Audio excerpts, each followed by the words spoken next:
Okay. All right. So we're recording right now. Okay, that's fine now. Okay. So back to what I was saying. Now that we're recording, Dr. Neil Regan, he's here. He's going to be the ophthalmologist. He's going to talk to us about sports vision training, just so that we can kind of get the edge on our development overall. So Neil, appreciate you taking the time out to come talk to us about this. And tell us first off a little bit about the idea behind, the sports vision training and how it can apply to basically baseball players more specifically.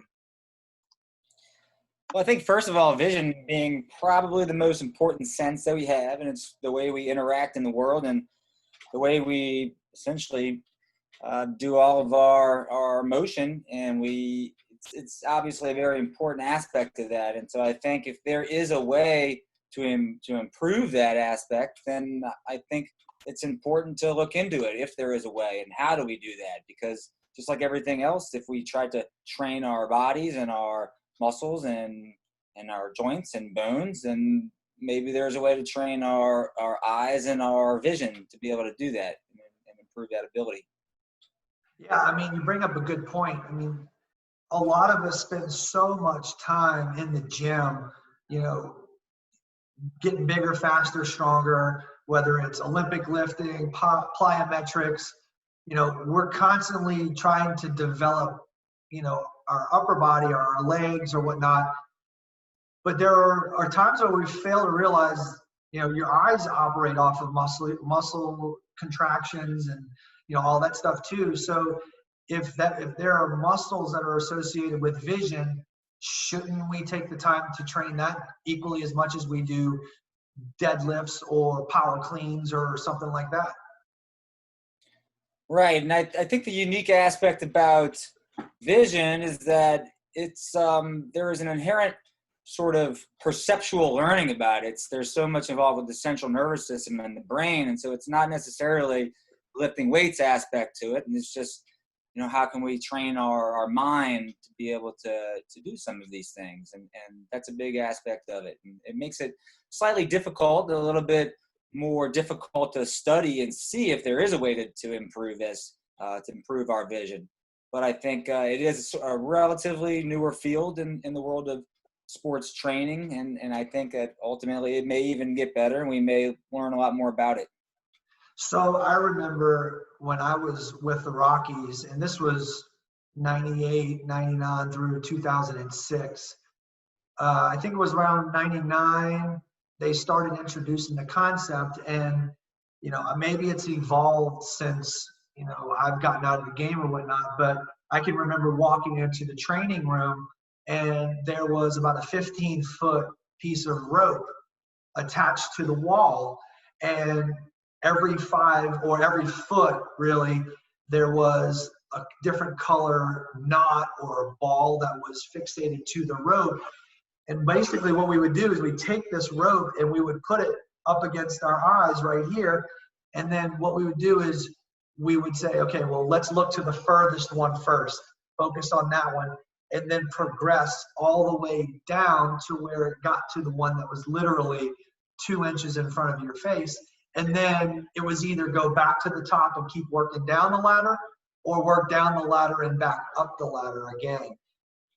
Is that more of an antiquated way of doing some training for your eyes, or is that something that still exists as a common practice to help strengthen your eyes?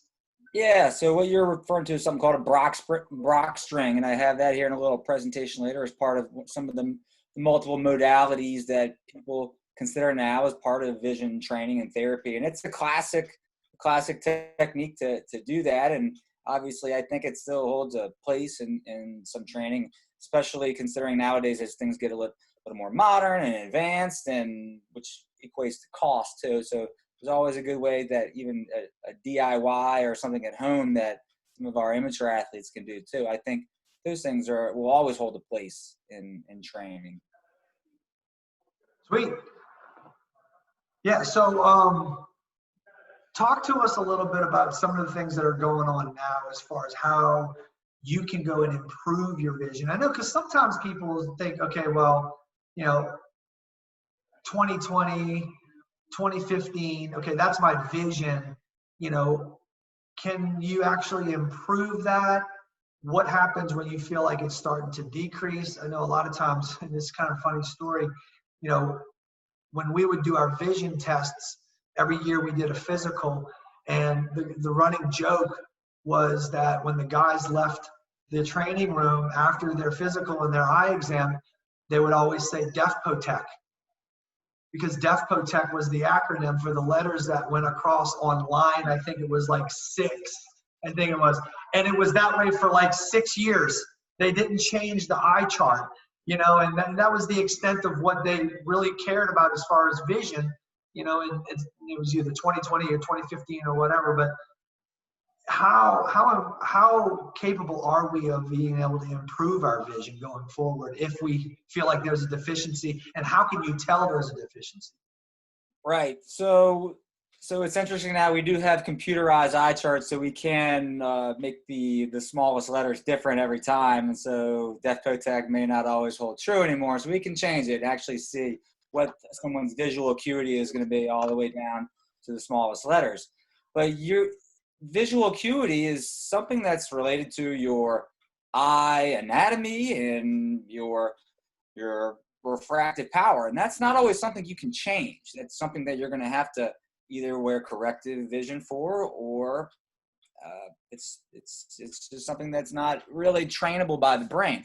But what is trainable are other ways to sort of how you can perceive that. And basically you're going to get the best of what you got. Now there's other aspects to it.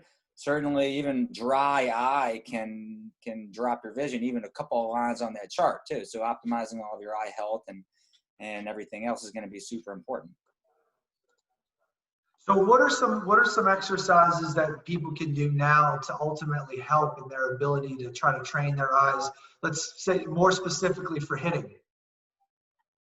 So there are probably a few. Not a lot of them have been studied very extensively, but there is some evidence-based medicine that there are some training techniques and protocols that can allow that. There are some devices on the market that can promote better what we would call vision, but a lot of it is sort of improving and training your eyes and the eye movement and perceiving those kind of things. But you know, it's still an evolving field and an evolving science, and there are a lot of newer computerized programs and things like that too that are rather expensive, but there are some simple ones too that can, you know, probably need to be more demonstrated, but there are definitely some things to do, some exercises you can say. Awesome. And you know, how is it that we have, you know, for example, I'm trying to track a ball in the outfield. You know, one of the big things that I had issues with, you know, when I was an outfielder is as I'm running, I'm seeing the ball and it's bouncing back and forth, you know, and it obviously that plays a big factor in my proprioception to be able to guide that ball into my glove. But, you know, what is causing that to happen as I'm running? And are there methods that I can do as far as my running technique to ultimately help stabilize that vision as I'm running to track a ball in the gap, let's say? So what you're referring to is something that it's what has been found is that elite athletes can do is that we have something called a vestibulo-ocular system, and it's a complex system in which the brain is sort of trying to correlate our vestibular system, keeping us in balance, and how head position and body position affects the way our eye position is. And every time you tilt your head, your brain is going to do natural reflexes to try to position the eyes in a certain way to maintain level vision and level sight. Now, elite athletes have been shown that they can sort of suppress some of that vestibulo-ocular reflex and maintain good positioning and constant sort of consistent stance to be able to track objects and track balls, and then obviously get good interception with those objects. I think a lot of it just is going to be an experience thing, because it's shown that as someone advances in their career, that does seem to improve. Now, whether or not it's just great old general practice makes perfect and getting better, or do people have an innate ability to be able to do that? I think that's yet to be proven, but I do think there is a room for training and practice to help with that.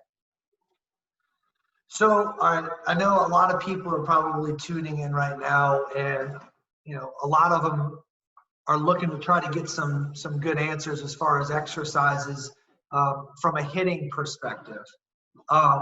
What are some things out there that you are seeing guys do to help with being able to recognize pitches, see different flight levels or whatnot? As a hitter, it was always told to me, what we're trying to look for is, a soft focus of the release point here, and then a hard focus as the ball's coming in. To me, that was always something that was kind of tricky to do because, maybe it's me personally, but I couldn't hard focus on a spot over here and then shift gears into a soft focus or vice versa. So what do you say about how that whole process takes place? And is there such a thing as being able to focus in on a hard area and then being able to track into a more of a tighter specific zone? Right. So what you're doing is you're combining your previous knowledge and your ability and your experience to recognize when a pitcher might be able to throw a curveball, or he's getting that stance, and maybe this looks like his fastball stance. And so you're using some of your previous experience to sort of predict a trajectory of that ball. Now, that's only a part of the puzzle, okay? As that ball is going to leave that pitcher's hand, now there's a lot of visual information you're going to have to take in a very short time. And so you only have a split second to really see the trajectory of that ball. And so this is when now you're kind of leaving your previous experience, and now you're relying on what you're seeing. You only have so much time to gather as much visual information as possible. And then you're going to be constantly updating your motions too, believe it or not, as you decide whether or not to swing for that ball and hit it. But there is only a split second really to decide when to hit and if you're going to hit it. And tracking the ball there are a few, tools and tricks and devices that are either commercially available or something you can make on your own to help sort of get that mid-flight recognition of if something changing, or sort of quicken your reaction speed, perhaps.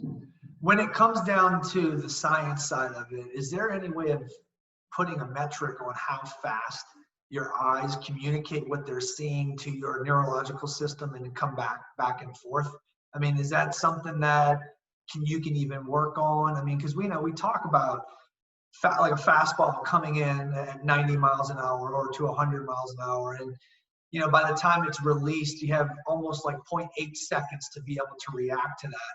How quick does the body work with you in regards to what you see, sending signals back into your brain so that you can fire off those neurological sensors in order to react to what you're seeing? It's fast, but we've timed it all. We know exactly how fast all these are going to take, so I can even read off here for you here. Takes about a half a second, 500 milliseconds for a fastball going about 90 miles an hour to reach home plate. It's about 300 to 400 milliseconds to blink. So literally in about the blink of an eye, a fastball can leave a pitcher's hand and be across the plate. And so we're talking, 25 milliseconds for you to even just see the image and process it. And then another 125 milliseconds to actually swing. So that leaves you with only about 125 milliseconds, or less than a quarter of a second, to actually decide whether or not to swing and where you're going to swing. So it's fast. The more you actually look into it, baseball is not this sort of boring, 9-inning stretch game that's out there. It's quite an impressive, accomplishment that a lot of these athletes can do to even hit a ball with a bat. So basically, if you're facing Chapman, you got to start swinging before he starts pitching. By the time you see the ball leave in the pitcher's hand and you decide to swing on it, that ball is even right there by your bat. So you're even working on old information, and it's just amazing that you can even get a piece of that ball sometimes. Yeah. Hey, listen, I'm going to take a second to reach out to the guys that are watching and listening right now. Guys, we want this to be a pretty interactive situation. So if anybody who's out there is listening and wants to have a question answered, by all means, just type us a question in the group chat area, and we'll go ahead and we'll pass that question on to Dr. Regan. In the meantime, you said you had a couple are you able to post your slides or anything up here? Because I'd love to see some of the different things that you have in regards to, like, just some of the science behind the vision training stuff. Sure. Why don't you enable screen sharing? I think there might be a way to do that. Yeah, hang on a second. Let me do that.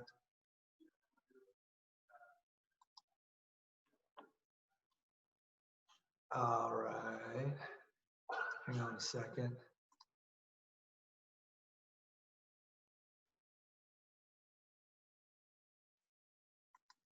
I want that, and then I'm going to go here. Hang on.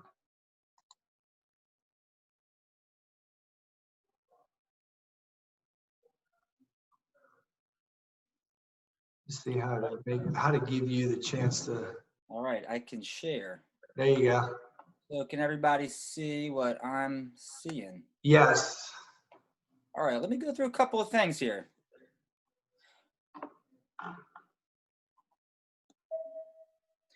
Let me just go over this real quick, because this is always a question I get from a lot of people. And when we're talking about eyes and vision and visual health and things like that, I just want to educate everybody briefly here. A lot of times we wonder what's the difference between an optometrist, an ophthalmologist, or even an optician. Ophthalmologists are medical doctors. You go to 4 years of medical school, internship year, residency training.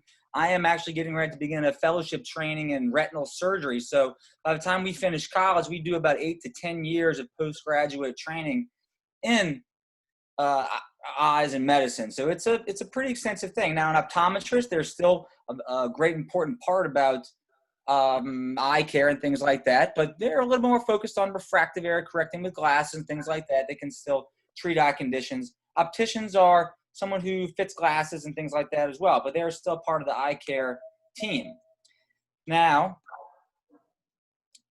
let me go over a couple of things about the eye, because if I'm going to talk about things of the eye, everyone's going to want to know some parts of the eye. So this part of the eye here, this is called the cornea. That's the clear part in front of the eye. It overlies the iris and the pupil. The iris is the colored part. The pupil is that black hole in the middle. Light changes the iris and its diameter of the pupil and allows more or less light in.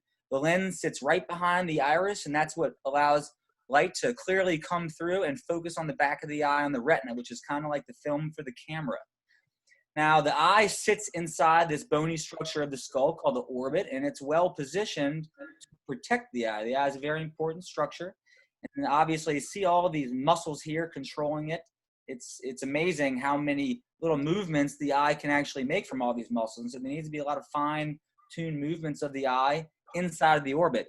But the orbit itself provides a nice protective structure of the eye, and it's a really great design we have here. Briefly, let me just go over optics here. The first structure that light hits when it hits the eye is the cornea. The cornea is actually the air-tear interface here. And so as I was saying earlier, dry eye can actually really affect your vision. It can drop your vision a couple of lines on the chart. So even just having dry eyes can be something that can affect your vision and maybe even translate to poor performance, okay? So the ability of the light to be focused onto the back of the retina, that's what's going to determine your visual acuity, okay? We do have the ability to change focus, whether we're looking at something far and then quickly change it to something near. And that's because we can change the shape of our lens. It's called accommodation, and that changes how the light is focused on the back of the eye depending on where this object is, okay? A lot of people always ask, well, I'm nearsighted, I'm farsighted, or I have astigmatism. What is that? And that's just really a way of determining what's the shape of the cornea and where the focal points are positioned. Nearsighted means basically the object that's you're looking at is going to be in front of the retina, and so you need to wear some corrective lenses to be able to move that object back onto the retina in order to clear it. Now, farsighted typically have clear vision out in the distance, and they're going to need some corrective vision to be able to see things up close. Astigmatism is nothing bad. I know it sounds bad, but it's just another way of saying that the cornea has a different shape. It's curved in one axis more so than the other, and so you need to wear cylindrical lenses in order to clearly focus those objects onto the back of the eye. All of these types of lenses can be made in contact lenses, and so glasses aren't the only option to be able to correct your vision to get better visual acuity. Now, we have an amazing field of view. This is a look at the retina back here. That's the film for the camera. It's quite beautiful in my opinion. This is what I'm going in to learn how to do surgery for. But this part right here in the back of the eye is called the fovea. That's loaded with a type of cell called cones. When everything you're looking at, you're using that part of your retina and your eye, and you're getting really good visual acuity. But that doesn't mean that the rest of the retina isn't quite capable of picking up good vision. As a matter of fact, out here in the sides of the retina is where you can even have cells that pick up motion and everything else, and we have a 210-degree horizontal field of view, and that's quite impressive to be able to do. Now, here in this diagram, you can see how many parts of the brain are actually involved in vision. The back part of the brain is called the visual cortex, and that's kind of where everything gets sent to from the eyes. But from that, there's a lot of processing that gets done. We need to be able to send that information back to the eye muscles to be able to sort of instantaneously position our eyes to maintain good vision on things.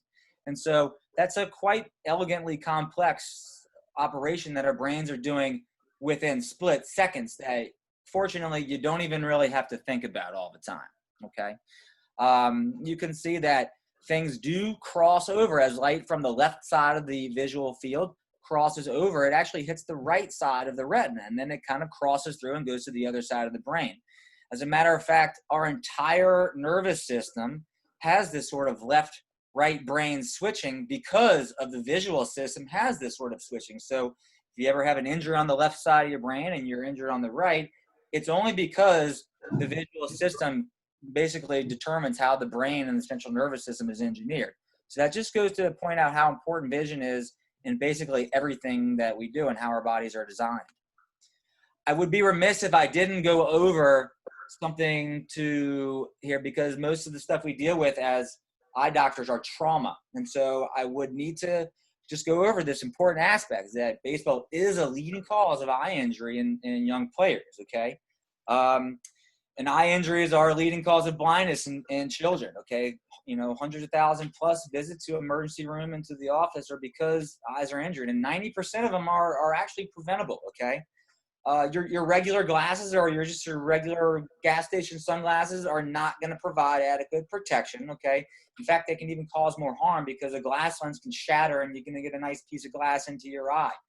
This young man up here took a baseball to the eye socket over there, and if he's lucky, he's just going to end up with a black eye for a couple of weeks. But even worse, you can get a corneal abrasion or fracture the bone around the eye. You can have the front part of the eye fill up with blood, which can have long-term complications like glaucoma. A devastating injury would be a ruptured eyeball, just to simply pop your eye like a grape. That eye ain't going to be seeing well much longer. The lens can be damaged. You can get cataracts, and even your retina can get detached from the back of the eye. Major League Baseball players aren't immune from this too, and every year we hear about injuries from baseballs or things like that. And it's not always baseballs either. Even a stretching object from pulling on a resistance device off of a hook can come off the wall and hit you in the eye. So there are ways to be able to prevent that.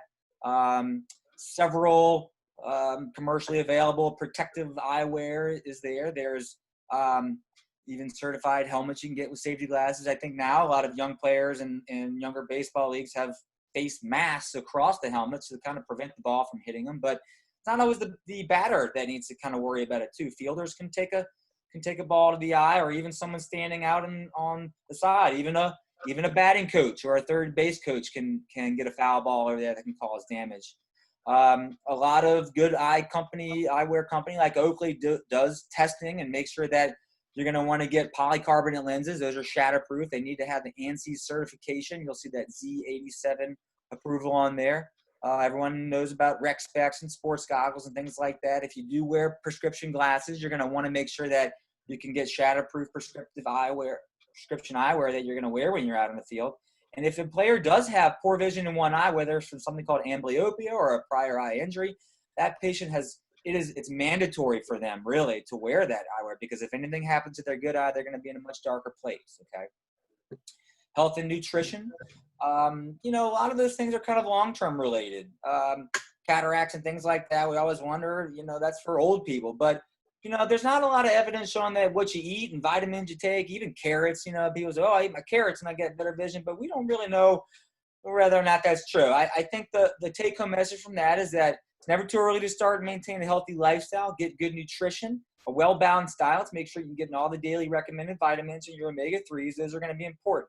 But good hydration and making sure your electrolytes are replenished are going to be great. Making sure your brain and your eyes are going to be functioning tip-top shape and working like you need them to, okay? But what everyone's going to want to talk about, what we're kind of talking about now is, how are we going to be, seeing good and making us play better in our sports? How do we get that competitive edge, all right? The first thing, obviously, is going to be if you do have a refractive error, if you do have something, if you're not seeing 20/20, how do you get to 20/20? Well, first, get in glasses or get in contact lenses, because if you can't see as good as you can see, you're at a disadvantage off the bat. Okay, I think even when I was younger, I wear glasses now, but it wasn't actually until I was maybe 12 or 13 that I knew I needed glasses, and it was when I was a baseball player because someone noticed that I was squinting when I was looking at the scoreboard from the sidelines or something like that. And they're like, why are you squinting? And I'm like, well, maybe I just can't quite see the board well, or maybe it's something else. And it wasn't until I went and got my eyes checked and got into glasses that I realized, hey, I've been missing out on a lot of good things here. Look, the trees have leaves and all that. So if there is a chance to improve your vision just by wearing glasses or even contact lenses, then yeah, you need to get in that. And a word about contact lenses, a lot of parents may ask, well, can my child wear contact lenses? When is it time to get in that? And really, any age is good as long as they're mature enough to take care of them and learn how to put them in and out. There is a level of maturity that needs to be taken when players or patients wear contact lenses. So as soon as they reach that and they're able to wear them, then they can do it. And as a matter of fact, we like to say a lot of good Major League Baseball players have perfect vision no matter what. But as a matter of fact, about 20% of them do wear contact lenses. So you're not at a disadvantage if you need to wear corrective eyewear. You just have to find out if you do and then get in it, okay? And the rest of them, like I was talking about, maintaining good eye health and brain function, that's going to be another major part. So vision in sports, interception, I brought that term up earlier. That's when we're trying to move our body or our hand to hit a ball or catch a ball or kick a ball. It's called interception, okay? And you're using some form of prediction of where that ball or that object is going to go and how do we get to it in order to hit it. And so elite athletes are able to have trained themselves to have such a little bit of error, less than 5 centimeters or even timing errors are less than 2 to 3 milliseconds. That's incredible. So they have a degree of continuous control over what they can do. And this is sort of an idea that if you can control your abilities over time, then you can successfully intercept something. And there's evidence for that when here in this little graph here, when we look at our blink rate, when a ball is coming down the plate, we basically stop blinking because even a blink of an eye, like I was talking about earlier, can prevent you from seeing that. So when the object gets right to where you are, nobody's blinking. Right after that eye crosses, pretty much everyone takes a blink. You're back up to about, there's a 20% chance you're going to blink. But no one's blinking really before it comes. So that's evidence for us using our eyes and keeping good control over it. Is there a question right now? Any questions? At the moment, I was just letting everybody know that if they have any questions, they can feel free to enter them into the chat room. Just a reminder, guys, this is going to be an interactive session. So if you have any questions that you feel like you want to ask, feel free. If not, Dr. Regan's going to keep on moving.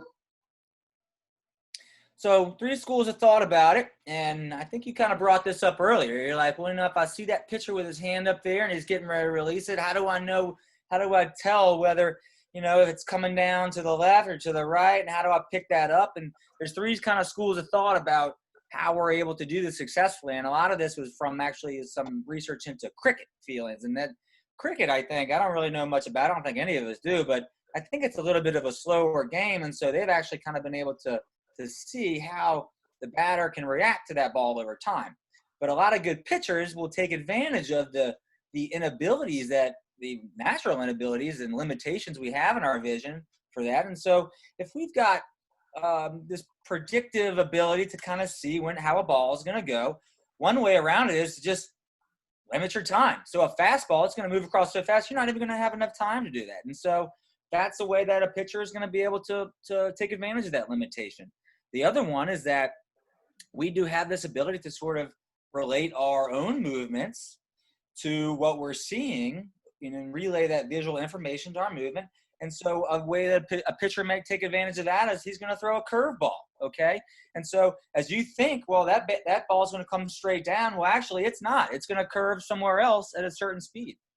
And then if we have the ability, well, I know if I start to see that ball curve a little bit from, my experience in batting, well, guess what? That's off too, because if they throw a screwball or a slider, it's going to be even much slower, or it's going to change, even at a later time. And so we've kind of taken that advantage that a batter may have for that. So there is some schools of thought to how we use our vision and things as well. Quick question, Neil. Yeah.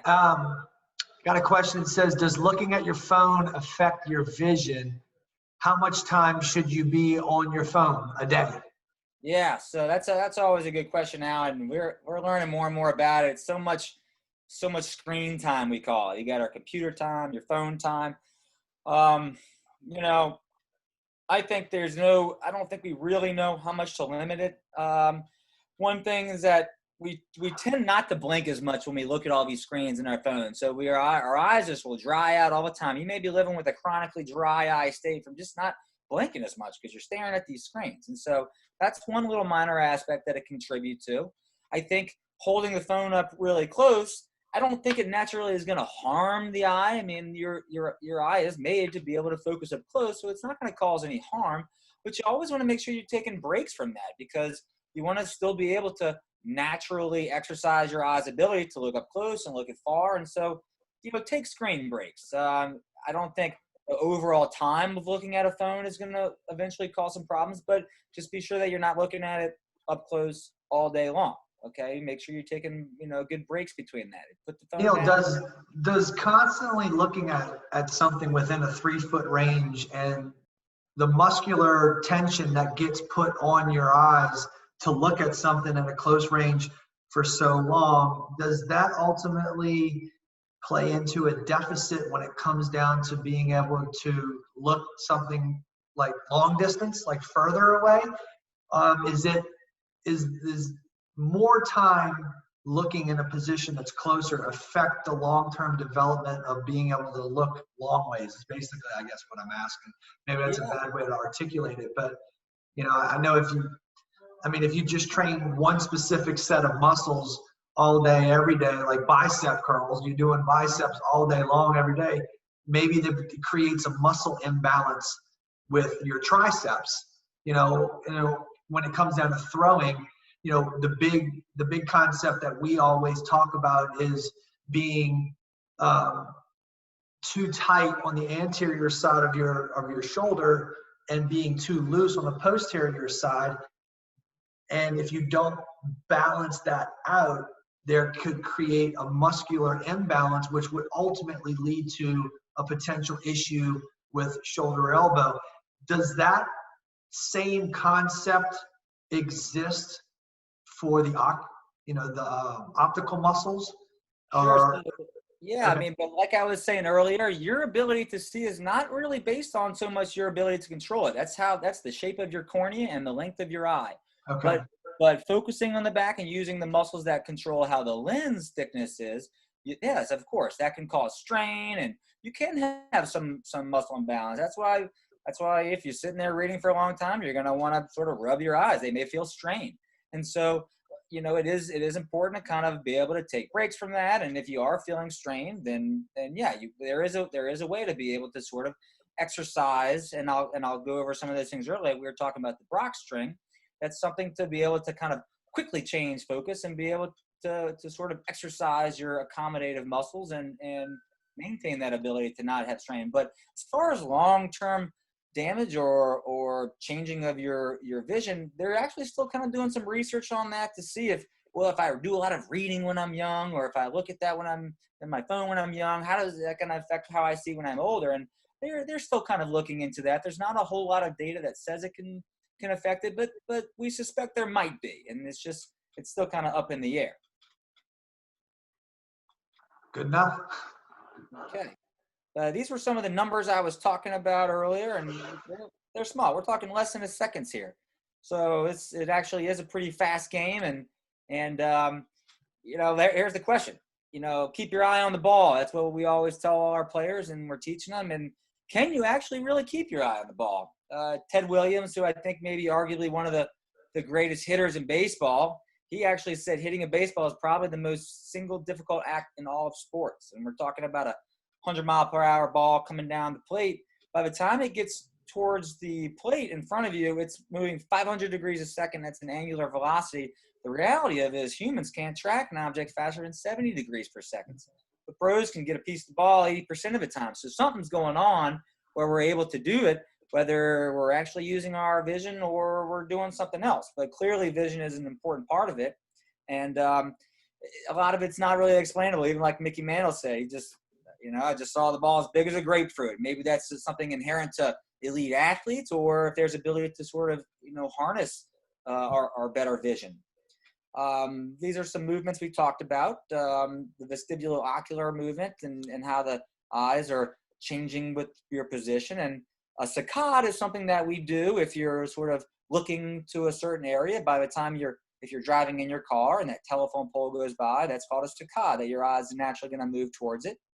We don't really use much vergence in baseball, and that's using your eyes to move together as an object comes really closely. But if you put your finger and you bring it all the way to your nose, your eyes are going to go cross, and that's something called vergence. That's not really done too much in baseball, but that is an eye movement. Smooth pursuit is an important part of vision in sports, and involves tracking. And so those are some of these saccades, and the smooth pursuit are really the eye movements that we're going to be working on when we're training. Okay.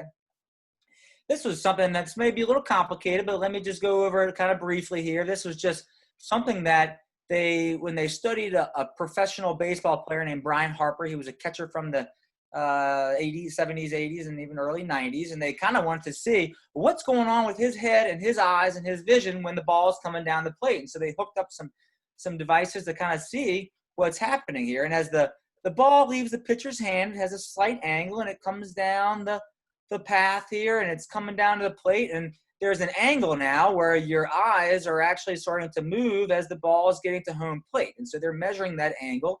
They're measuring his head position, and over time we're seeing what's happening. Okay, so when the ball, and this is time, as time progresses, as the ball is moving down the plate, his head's not really moving that much, but really as he's starting to swing, his head is sort of starting to pick up the balls. It's getting closer to the plate.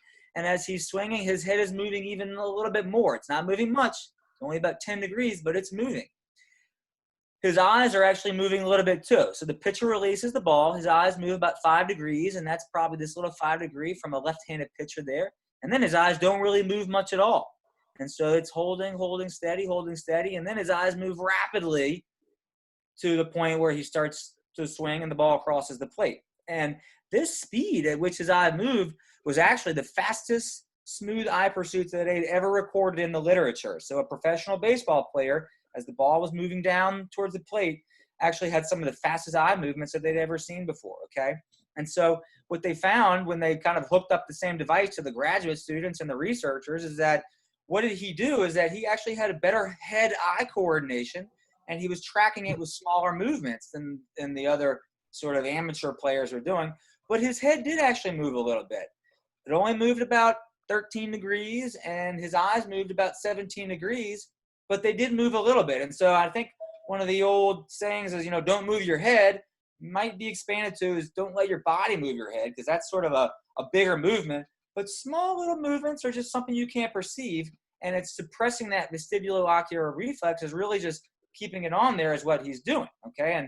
And you are somewhat going to let that your eyes fall behind. Like we said, you just can't track the ball fast enough.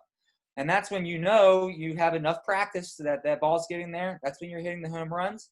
If you do try to track it and jump your eyes over the plate, that's something that we think players might just be sort of learning a new pitch and actually looking at, but you may not actually be able to hit that ball, okay? So how do we improve this vision? What's this vision training now that we want to talk about here? And so really, they're thinking that, can you just move your eyes around and do eye movement training and improve your vision? And a lot of people think, no, that's not true. You need to actually incorporate using your eyes with whatever your goal of doing the eyes is going to be. So a task relevant decision, okay? And that's basically, can I just watch the ball a bunch of times and improve my vision, or do I have to watch the ball and swing at it with a bat? And that sounds, everybody actually knows that. Simple to explain. You're not going to get any better at hitting if you're just watching the ball go in front of you every time. You actually have to swing that bat out as it goes to order improve. And that's just practice. That sort of practice makes perfect kind of an aspect. And I think everybody knows that, but that's just sort of explaining that. One thing is another evidence for this is video gaming, though. Like, is there a way we can train our eyes with doing something? Do we have to do that specific task, or can we actually do training and have it be applicable to something else? Can we generalize our training of our vision? And they did find that in certain video game playing, they were able to sort of alter how they were able to see things, whether it's visual attention, visual skills. And so this sort of gives evidence that we can actually possibly train our eyes doing some sort of a task and have it apply to another task, okay? And that showed that when you took non-video game players and then you let them play video games, they were actually able to improve some of those visual skills. So there is evidence that maybe we can sort of train our eyes doing one technique and have it apply to something else, okay? This was a very interesting study that I pulled up here, and this was the University of Cincinnati, and they called it high performance vision training. And they found that they could, if they were to implement a standard vision training regimen with their players for the season and then follow it up with vision training during the season, was that going to help their players hit better? And what they found is, yes, actually it did. So what they did, they compared their results from their season before to the season after they did the training. And they saw that their batting average increased, their average team batting average increased from a .251 to a .285 batting average. And their slugging percentage went up a little bit too, while the rest of the biggies actually fell a little bit, okay? So all of their batting parameters increased by 10%. And so they concluded from the study is that using high-performance vision training instituted in their organization in the preseason and maintaining it throughout the season, that they were able to improve their batting parameters. And so this study on its own is sort of an early study on using teams using some vision training and gaining that competitive edge. What did they do? 3 times a week, they got their players to do these different techniques. Now, I'm going to go over all these so everyone can kind of know what they did. But some of them are pretty simple things you can even do at home, some DIY project. Others are going to be a little more expensive and things you might have to order and a little more computerized sort of things. But let's kind of go over them. The first one is called the Dynavision. This is something that's quite expensive. I think they've first tried to use it for neural training on patients with strokes and things like that. You actually stand in front of this board here and the lights go off. It's kind of like a whack-a-mole principle, where when the light goes off and you hit it and it goes off somewhere else and you hit it, and it's sort of using traditional like a eye-hand reaction training to check your visual field and improve your reaction times. There's a built-in protocol to a program in the machine, and each drill takes about a minute to do, or you can customize it to do it as long as you want. But they found that, this is sort of that neurovisual training aspect, training the brain as well, and your hand-eye coordination and your reaction speed. This device right here, I think, costs about $15,000. So this isn't something that your average, backyard baseball team is going to be able to get. But, maybe the University of Cincinnati has a little bit more resources and they can sort of obtain something like this. But it does give a little bit of credibility that, something like this, reaction speed can maybe help. something called a tachistoscope. This is an older device. Let me show here. Let me see if we can pull this up. This is an older device. They actually used it during World War II to help fighter pilots sort of quickly pick out whether a fighter plane was a friend or foe. And I just have a little video here of what it is. It's a machine that flashes images quickly over time, and that's what it looks like. And this is just a little 5-second blur of what a tachistoscope does. It's going to quickly flash some things, and it helps sort of train what you're seeing.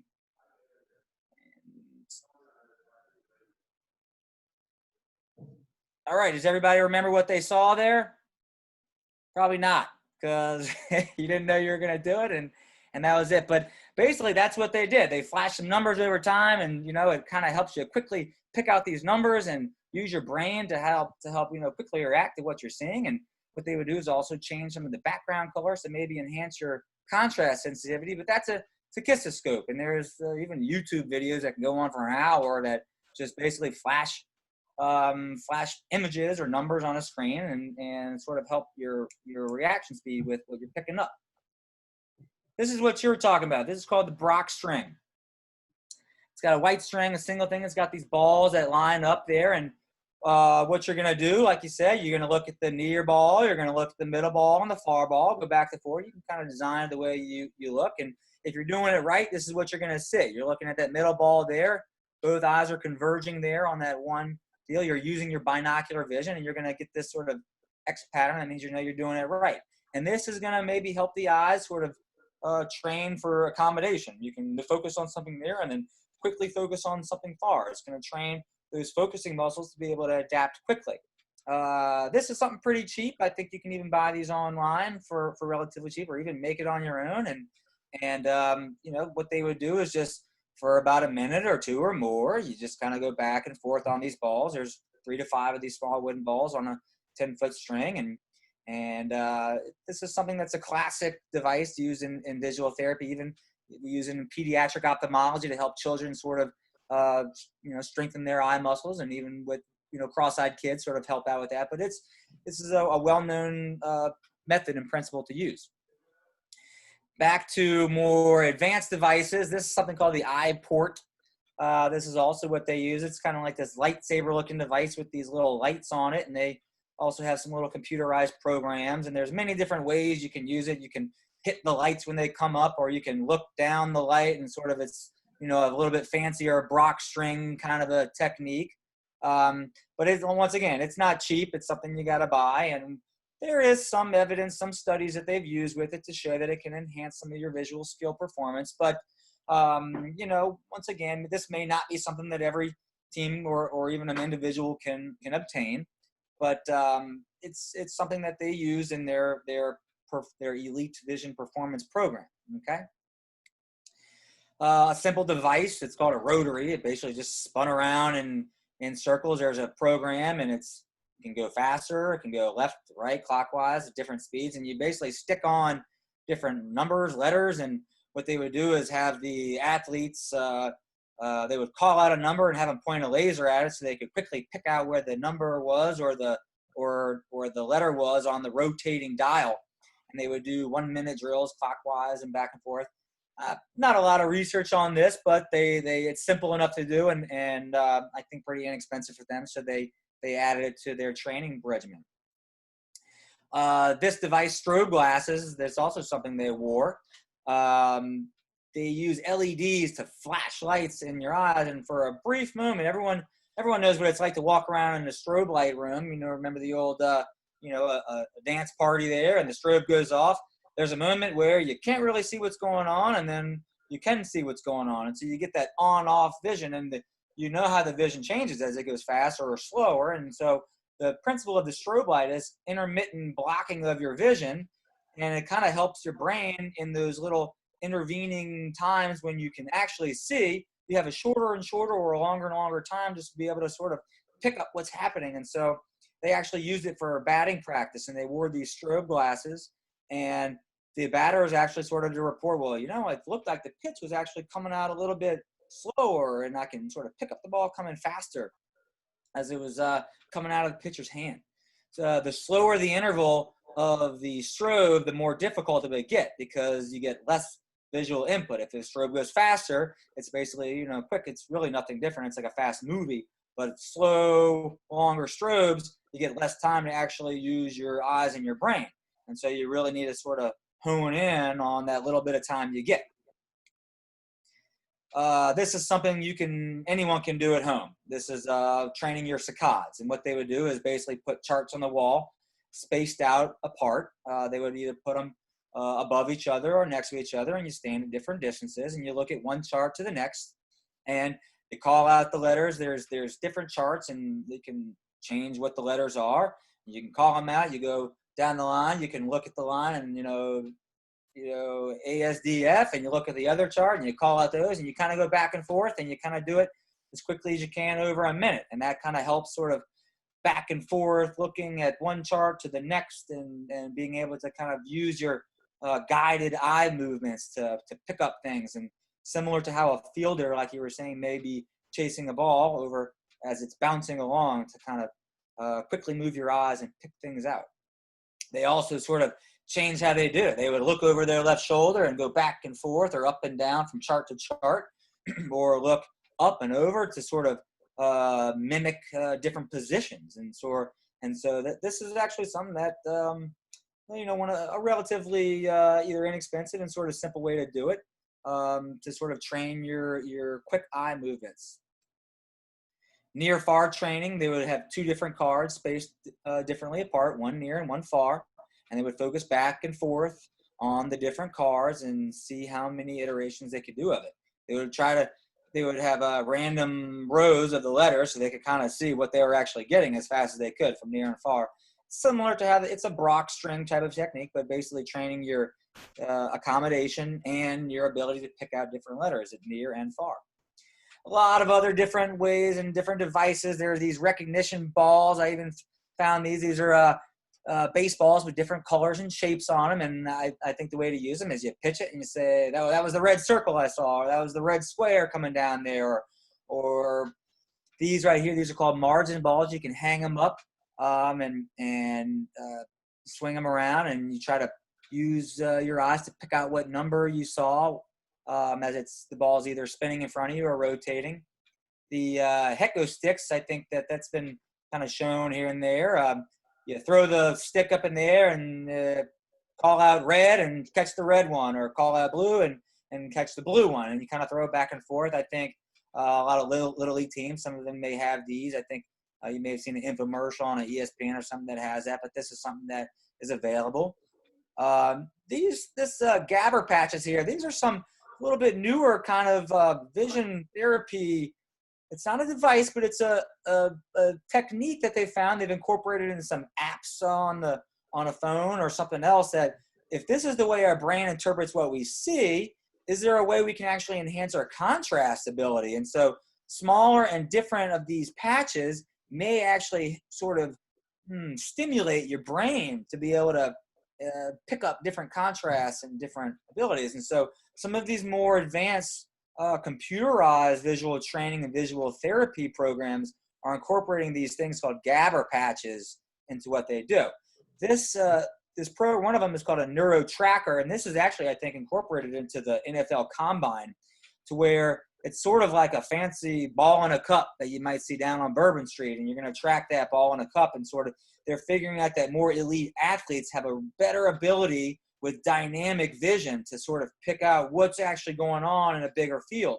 And so it's basically standing in front of a big screen and sort of keeping track of all these balls as they move across the screen. And so that's another sort of computerized type vision therapy program that can be incorporated into a vision training program. Interestingly enough, back to the University of Cincinnati, since we're talking about just using vision and therapy in general, is it applicable to other sports? And so they wanted to see, well, if we do vision therapy in football, is it even going to make it safer? And they did. They found that if we train the players, it actually sort of maybe improving their peripheral vision, and they can get safer play. They get less concussions in the players that did vision training and that's 1.4 concussions per 100 player seasons versus 9.4 concussions in the players that didn't get the vision training. And so maybe better field awareness gained from vision training can help to avoid concussion causing injury. So if this is some evidence showing out, we may actually start to see more and more vision training, whether it's at the pro level or college level or even high school level, if it's going to help in various sports and with safety overall. Interested to see with the correlation between vision training and concussions, like the drop of concussions. I would have never guessed that. Yeah, and that's a thought. If we help our vision overall, it can help with concussions, and then it also help decrease missed playing time. So if patients are seeing better, they're not getting injured, and they're not missing out playing on the field. And so maybe there is something to incorporating vision training, and that's the question. So I've shown you a couple instances where there is some evidence showing that there might be a modest benefit to some vision training. And, I think generally there's no substitute for the time-tested sort of practice makes perfect and getting in the batting cage and, just getting in there and doing what you got to do. And as you advance in your play and your careers, you're going to get better overall. And that's experience. Everyone knows that. But I think some type of vision training program, consider it as some type of cross training, break up the monotony, get some extra skills and better performance. But, like I was saying earlier, to reiterate, you always have to have consideration for eye safety and then making sure your eyes are functioning properly and you have good health, Make sure you're getting eye exams and correct your vision if you can, because that's really what's going to give you that edge, making sure that you can see the best you can see and keeping your eyes healthy and safe. So that's what I got there as far as the little presentation there. I know it might be a little bit advanced at all, but maybe that can be a benefit. A few little things that some of the players are doing these days. And if anyone's got any other questions or comments, I'll take them. Yeah, no, that was awesome, Neil. I have a question too that usually comes up a good bit. As far as identifying a dominant eye, is there a specific advantage for having a dominant eye? Let's say if I'm a right-handed hitter, if my left eye is my dominant eye, it's the eye that's obviously facing the pitcher, it's closest to it. Is there any type of advantage to having that eye be in the front versus, I'm right eye dominant. Unfortunately for me, I found out way, way, way too late in life. Whereas as a right-handed hitter, my eye being on the backside of my face versus closer to the action as the ball is coming toward me. Has there ever been any correlation with success for guys that were, lead eye dominant? And what I mean is that is the eye that's facing the pitcher, obviously. Yeah, that's a really good question. I don't think they've ever done any studies on it or anything. I did find some instances where they did mention that the dominant eye is very important. That's kind of the eye that's going to be picking things up and doing a lot of the tracking, and everything else follows with it. They suspected that, maybe there's a reason why right-handed hitters do better off of left-handed pitchers, because maybe it does have something to do with how it's coming out at a different angle and the right eye dominant picks it up. But they really weren't able to find a lot of correlation. So I think it's probably just some, it's just what we think, the dominant eye is better for that. I don't think there is, and as long as you're better to hit right-handed, I don't think it matters which eye is going to be dominant. I think whatever makes you hit better and what position, that's the way to do it. And then we probably have some people on the thread tonight that are maybe curious to know if you could how do you find out? Can you do it early on in a person's life? Like you had like a 5-year-old. Are they capable of being able to determine a dominant eye before they start playing baseball, so you know which side of the plate to try to start them on? Like if my kid was right eye dominant, should I start him with a left-handed stroke or vice versa? Would that even help him? I mean, can you tell that at a young age? You can. There's a lot of ways that we can try to determine what the dominant eye is going to be. Most of the time, it's really not determined or discovered. We try to find a dominant eye, and that's mostly in kids that have strabismus or cross-eyed because we want to know what the main, their dominant eye is going to be, because it may have something to do with how we do surgery for that. Yeah. But most of the time, the vast majority of people are going to be right eye dominant. They're going to be right-handed. I think you'll start to see that handedness doesn't always correlate with eye dominance as well either. And so as a child develops naturally, their handedness is going to come out, and you're going to sort of see, well, he's using his right hand, he's right-handed. He's probably going to end up being right eye dominant. I think you just need to let development run its course and encourage. I don't think there's any harm to encouraging, being ambidextrous at all. But I don't think, trying to force handedness based on dominance is gonna improve their ability down the road. I think you need to let development run its course, and they'll be as good as they can be. Well, Neil, this was awesome, and I know we're at an hour right now, and I know that's probably enough, right at the time where a lot of people need to be doing things. So if there are no other questions, we're going to sign off here, but I do appreciate you taking the time out. I know you run a busy practice and you're seeing patients all day long. I'm sure the last thing you want to do is spend an hour talking about sports vision training. But at the end of the day, we really do appreciate it. And if people have any issues with their eyes and maybe they need to reach out to you, how can they get in touch with you for anything that they may have? Yeah, I mean, I'll give you my email. Send me any emails or anything. If you just have some quick questions, you need to be pointed in the right direction. Most of my specialization is going to be in retina, and just consider yourself fortunate if you don't have to come and see me, because most of the patients that are going to end up seeing me have way bigger problems than just, little minor vision issues. But you can definitely point anyone in the right direction. I think I always recommend just keeping up with it with a good eye care provider. There's usually a lot in the area. I can always give recommendations to that. Keep your eyes healthy and happy and safe, and you should be able to live a nice, long, good sports playing life with good vision.